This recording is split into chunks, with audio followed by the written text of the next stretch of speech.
An initial question surrounding the trial of Jesus is more cultural and philosophical than it is historical.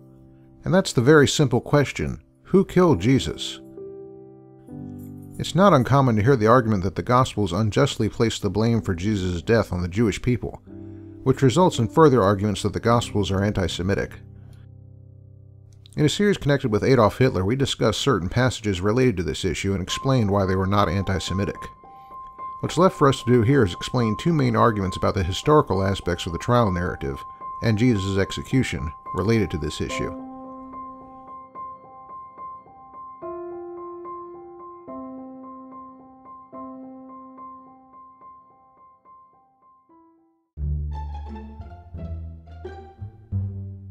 The process of Jesus' arrest and trial in the Gospels depicts two chief parties involved in the process: Jewish authorities represented by Annas, Caiaphas, and the Sanhedrin, and the Roman authorities represented by Pilate. The charge has been made that the Gospels assign much too heavy a role to this side of the equation, and that's said to reflect anti-Semitism. The first claim involves this verse, which blames, so it seems, the whole city of Jerusalem. Now, of course, Jews of this period were spread all over the Roman Empire, which means that blaming all of Jerusalem isn't the same as blaming all Jews by any stretch of the imagination. But what we have here is an example of how a city could be named as a sort of personified agent of the death of those condemned in it. Another example of this can be found in something called the letter of Mara bar Serapion, a private letter of the New Testament era which some believe mentions Jesus as a historical figure.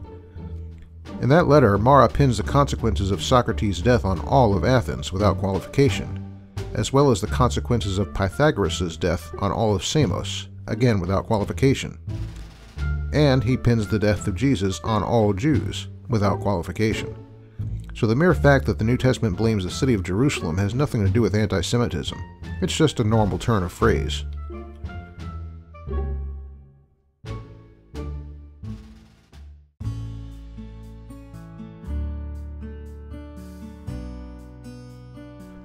The second major argument we'll deal with has to do with the role of Jewish authorities in the trial and execution of Jesus.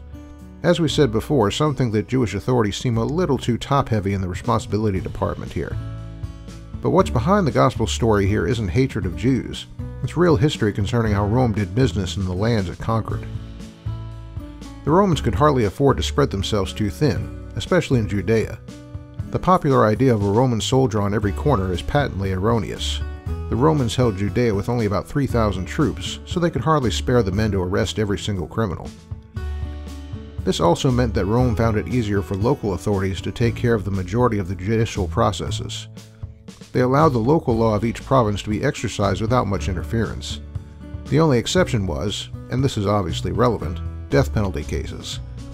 The Gospel's depiction of Jewish authorities as the main motive force, and Rome as the final authority with what seems to be a relatively minor role, is entirely true to history.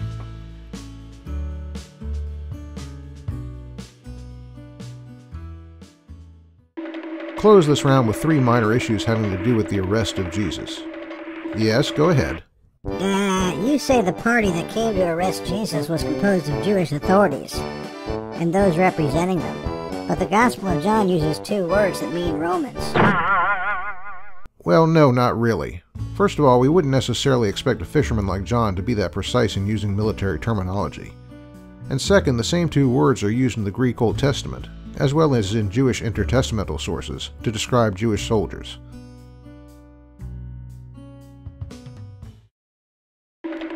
What you got next? This story's really weird. Is John putting in some kind of miracle where Jesus is bowling over the arresting party with his holy bad breath or something?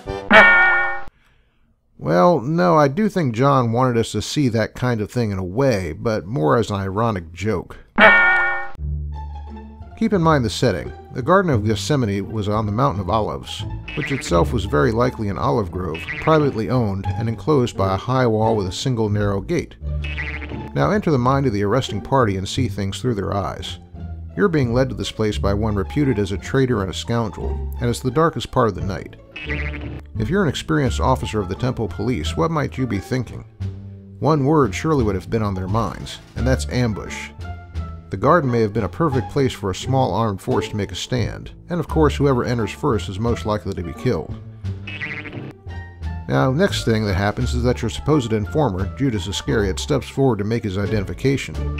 He greets your suspect cordially, and they exchange a few quiet words that maybe you can't quite overhear. And you see a few others nearby. And then all at once, the suspect asks who you seek, and in an answer to your reply, steps forward saying in a loud voice, "I am he." Well, if you're in the lead ranks and nervous enough already, that might be seen as a signal to the suspect's followers to emerge from their hiding places and start laying some hurt on you and your party. Which means I think that what John reported here was a sudden and clumsily executed, but quite untactical expression of the better part of valor on the part of the front ranks of the arresting force. So, nothing miraculous, just a little ironic comedy. Okay, one more, yes. Yeah, this story of Peter's attack on Malchus can't be true because Peter would have been arrested along with Jesus. Not necessarily, no. It may be that Peter was lost in the crowd and then fled into the darkness before being recognized. But there is a much neater solution to the problem, though you may not like it very much. You see this here? Yeah, so what? Just imagine, if you will, bringing a charge against Peter on this count and needing proof. But the man's ear was restored, so where's the evidence?